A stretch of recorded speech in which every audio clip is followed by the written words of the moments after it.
السلام علیکم ناظرین، آج یہ ہماری ویڈیو بہت ہی زبردست ہونے والی ہے۔ آج کی اس ویڈیو کو آخر تک لازمی دیکھ لیجئے، اور جو ہمارے اس یوٹیوب چینل پر نئے ہیں تو ان سے عرض ہے کہ اس یوٹیوب چینل کو لازمی سبسکرائب کر کے رکھیں۔ ہماری ہر نئی آنے والی ویڈیو کو دیکھنے کے لیے بیل کے بٹن کو دبا کر آل پر سیٹ کر دیجئے تاکہ ہماری ہر نئی آنے والی ویڈیو آپ تک پہنچ سکے۔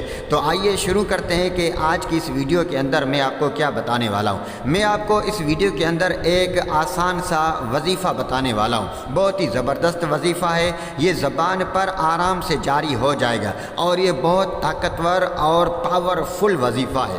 اس کے فائدے کیا ہیں کہ اگر کسی کے کام اٹکے ہوئے ہیں تو وہ اس وظیفے کو کر لے۔ اچھا، کسی کی جائز حاجات ہوتی ہیں اور اس کی یہ تمنا ہوتی ہے کہ میری فلاں جائز حاجت پوری ہو جائے، تو آپ یہ وظیفہ کر لیں، انشاءاللہ آپ کی یہ جائز حاجت بھی پوری ہو جائے گی۔ اچھا، کوئی کام کر رہا ہے یا کسی کا کوئی مقصد ہے تو وہ اس مقصد میں کامیابی چاہتا ہے تو وہ اس وظیفے کو کر لے، انشاءاللہ وہ اپنے اس مقصد میں کامیاب ہو جائے گا۔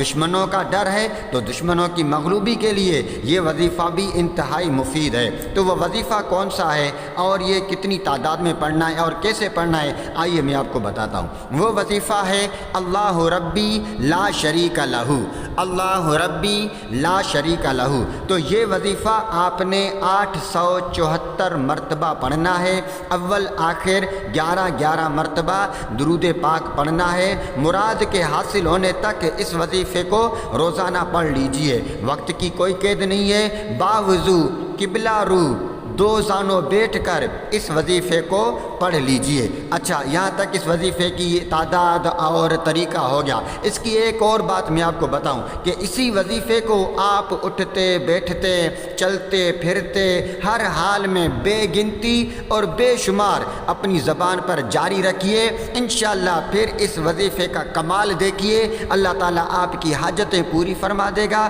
اللہ تعالیٰ آپ کو کامیابی عطا فرما دے گا۔ آپ کے کام اٹکے ہوئے ہیں تو انشاءاللہ وہ بھی بن جائیں گے۔ اللہ عمل کی توفیق عطا فرمائے، آمین۔